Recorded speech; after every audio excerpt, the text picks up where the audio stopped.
It's no secret that our world has become more and more polarized in recent years. While there have always been arguments and differences of opinions, it seems that today we can't even agree on the most basic foundations of truth. Not in our world, not in our society, not even in our church. For many, the answer is to simply double down on division. Pick a side and drive that wedge even deeper through it. They've given up on the possibility of reconciliation, have deemed compromise outrageous, and so all that's left to do is to get rid of the enemy. Rather than live with disagreements, rather than accept the pluralities of life, some have decided that one side is right, one side is wrong, and so it's the responsibility of one side to annihilate the other. Error has no rights, and so we must do anything we can to push them down and get them out. This is evident in the way that many people approach Pope Francis, as I discussed 2 weeks ago, but I was reminded of it again in our most recent Upon FRIAR review. Father Patrick and I looked at how Stephen Colbert shares his faith in the media, offering a powerful witness of his trust in God, even in the midst of tragedy, even when under attack. Truly a rare voice in the media. And we received probably 50, 100 comments telling us that he is a terrible Christian because he supports abortion, that he disgusts them, and that we disgust them for saying anything positive about him. For people who can only see in all or nothing terms, Colbert was deemed as nothing, and by association, so were Father Patrick and I. All we were trying to do was find the good in something, to lift up the good in a clearly flawed person. Wasn't a full-throated support of him as a person or as a Christian. I have no place to judge his soul or anything else he does. But that was too much for people. We didn't pick a side. We didn't double down on division, vilifying another, and so therefore, we became the enemy. In the face of division, some people believe that more division is the answer. Win the argument at any cost, and the bad people will go away. When faced with danger, some people choose to fight. Of course, this is not how everyone reacts. In the face of division, others seem to go in the opposite direction, giving in to despair. The problem is too big, the division too wide. What could I possibly do? What could anyone do to save the world? All of this is beyond fixing, and so what's the point in trying? Rather than stay in the game and keep trying, rather than accept that there might be things that will never be perfect, some have decided that there is nothing worth fighting for, and so resign themselves to an isolated, safe existence, unconcerned with the outside world. We see this in the fact that 80 million people didn't vote in the last general election, a number that was actually an improvement from 2016, where 117 million people didn't vote. Over the past decade, the number of people retreating from popular society has continued to grow, unplugging from the grid, seeking a simpler, more isolated life as they yearn for a world from the past. On the extreme end of things, I look to the fact that bunker sales have been on the rise in the United States. I see ads all the time on YouTube for prepackaged survival food. Yes, people are retreating, but it isn't always so extreme. It's in the number of people who say that they don't read the news because it's too upsetting, who build privacy fences around their house and don't know anyone in their neighborhood, who go out in public with headphones on and only interact with strangers when it's absolutely necessary. In the face of division, some believe that despair is the only option. There's nothing that can be done, so it's best to resign, hide away, and enjoy what you have. When faced with danger, some choose flight. These are the two options the world gives us, the two extremes that we often resort to: fight or flight, division or despair.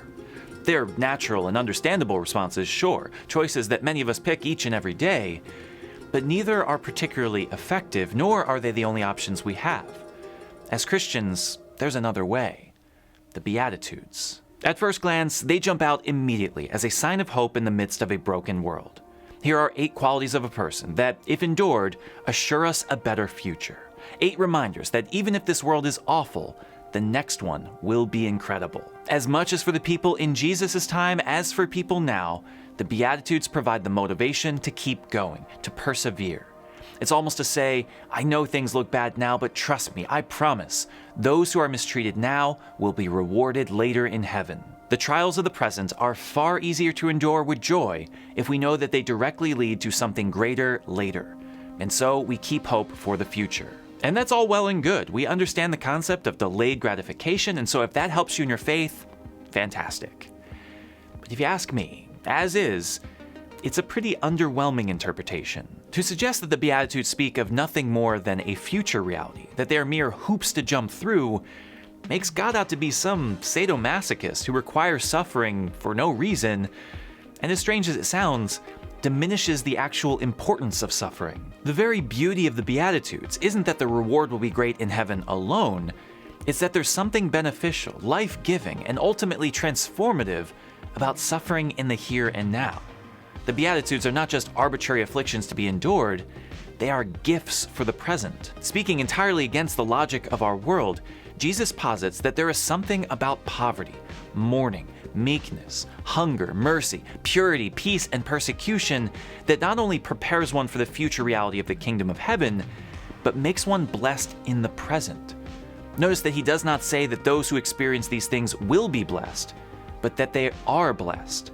By virtue of their experience, because the qualities they possess, they find themselves already partakers in the divine life.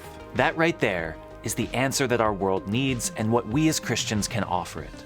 It's an approach that finds joy in affliction because it makes us more reliant on God, empathetic to the needs of our neighbor, confident in our ultimate protection, determined to bring about goodness, aware of the gifts we've received, active in the work of salvation, and messengers to those who have yet to hear the good news. The reason that the Beatitudes lead to a future reward isn't because we have completed some arbitrary checklist, but because they help us to find God and live in the kingdom that is already inbreaking right now. The reason that they are the answer to our divided world is because they are intently focused on making our world look more like that future kingdom. And that is what I've set out to share in my new book, The Way of Beatitude, Living Radical Hope in a World of Division and Despair. Through personal stories and reflections on current events, I look to each Beatitude as an antidote to a problem of our day, challenging the world to trust more in God and to live in the kingdom of heaven before us. Each chapter includes questions for prayerful reflection and practical suggestions for putting them into practice. A great resource, if you ask me, for groups to study together. The book is set to release exactly 1 month from today, and so you can pre-order right now from Ave Maria or Amazon.com. But wait, just like the book itself, there's another way. As you probably know, I like to do giveaways. When my first book released, I gave away 50 free copies. With my second book, I gave away 500 free copies. And so you can probably see where this is going. With the help of Ave Maria Press, who was gracious enough to help me ship out every single book, I will be giving out 1,000 free copies of this new book. You heard me right, 1,000. That's 3 zeros. If you'd like to enter, you can find the link in the description or use this one right here and simply follow the directions. Unfortunately, as always, the international shipping costs are just a bit too high to make this a worldwide contest, and so I'm sorry, but I will once again only be shipping to US addresses. If you live in another country, you can still win, but you have to have it shipped to someone in the US. Again, sorry about that. To make things a little more fun and a lot easier for Ave Maria Press, I'm going to be drawing 250 winners each Friday. If you're selected, I will send a form to your email that you can fill out to claim your prize. For this reason, be sure to check your spam folder every Friday or Saturday just in case it ends up there.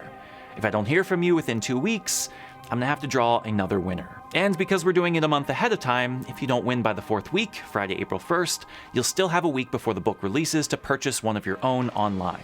So everybody wins.